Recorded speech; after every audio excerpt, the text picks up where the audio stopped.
টাকা পয়সা হইলে কিছু মানুষ মনে করে পুরো দুনিয়াটারই কিনে ফেলবে। টাকার সম্মান কিন্তু এক জিনিস নয়। টাকা তো ভিক্ষা করেও কামানো যায়, কিন্তু সম্মান সেটা ব্যবহার, কর্ম আর চরিত্র দিয়েই অর্জন করে নিতে হয়।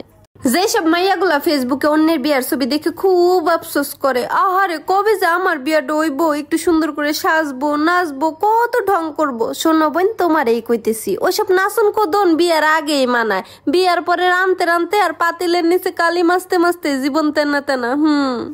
প্রতিটা স্বামীর দুইটা রূপ থাকে। প্রথমত, তার পরিবারের মানুষ যখন আমারে কিছু কইব, তখন সে এক কান দিয়ে শুই না, আর এক কান দিয়ে বাইর করে দিব। কিন্তু আমি যখন তার পরিবারের মানুষের একটু কিছু কমু, তখন সে দুই কান দিয়ে শুই না, মুখ দিয়ে তার 3 গুণ আমারে শোনাইব। স্বামীর বাড়িতে পান্তা ভাত খান, তারপরেও সেই খাবারটার মধ্যে অনেক সম্মান থাকবে। স্বামীর বাড়িতে থাকলে অনেকেই বিরিয়ানির লোভ দেখাবে, কিন্তু আপনি বাইরে গিয়ে দেখেন সেই পান্তা ভাতটুকু আপনার কপালে জুটবে না। একটা কথা বলি, মিলিয়ে নিবেন, শত্রু কিন্তু বাহিরের মানুষ হয় না, নিজেদের লোকই হয়। আপন মানুষগুলোর যখন স্বার্থে আঘাত লাগে, তখনই তারা শত্রুতে রূপান্তরিত হয়।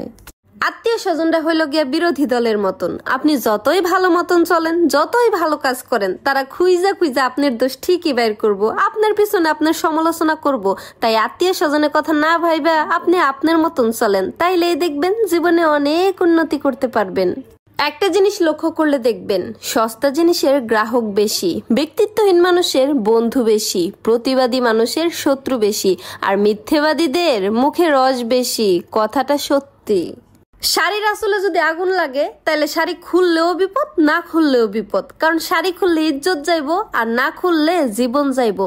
ঠিক তেমনি আমাগো আশেপাশে কিছু আত্মীয় স্বজন আছে, যাদের সাথে সম্পর্ক রাখলেও বিপদ, না রাখলেও বিপদ। আপনি যখন অন্তরে অনেক বেশি কষ্ট পাবেন, তখন কারোর সাথে আলাপ আলোচনা করা ছাড়াই জায়নামাজ বিছিয়ে সেজদায় পড়ে যান। যত ইচ্ছা কাঁদুন, আপনার যেভাবে ইচ্ছে আল্লাহকে বলুন, কারণ আপনার মনের কথা কেউ না বুঝতে পারলেও আল্লাহ ঠিকই বুঝবে। যারা বলেন যে স্বামী থাকতে কেন মেয়েরা ইনকাম করবে, কেন তারা নিজের পায়ে দাঁড়াবে, তাদের উদ্দেশ্যে আজকে একটা কথা বলি। স্বামীর টাকা হজম করা এতটাও সহজ না রে বোন। যারা কিনা স্বামীর টাকার উপর নির্ভরশীল, তারাই কেবলমাত্র জানে যে স্বামীর টাকার কত দাম। শোনে না পুরা, ফ্রিতে একটা টিপস দেই, কাজে লাগবে। যদি কেউ আপনার গুরুত্ব কমায় দেয়, তাহলে তার পেছনে ঘুরঘুর না কইরা আপনিও দূরত্ব বাড়ায় দেন। নিজের পায়ের তলার মাটি শক্ত করেন, তারে বুঝায় দেন আপনিও মানুষ, বাজারে কেনা কোনো সস্তা পণ্য না।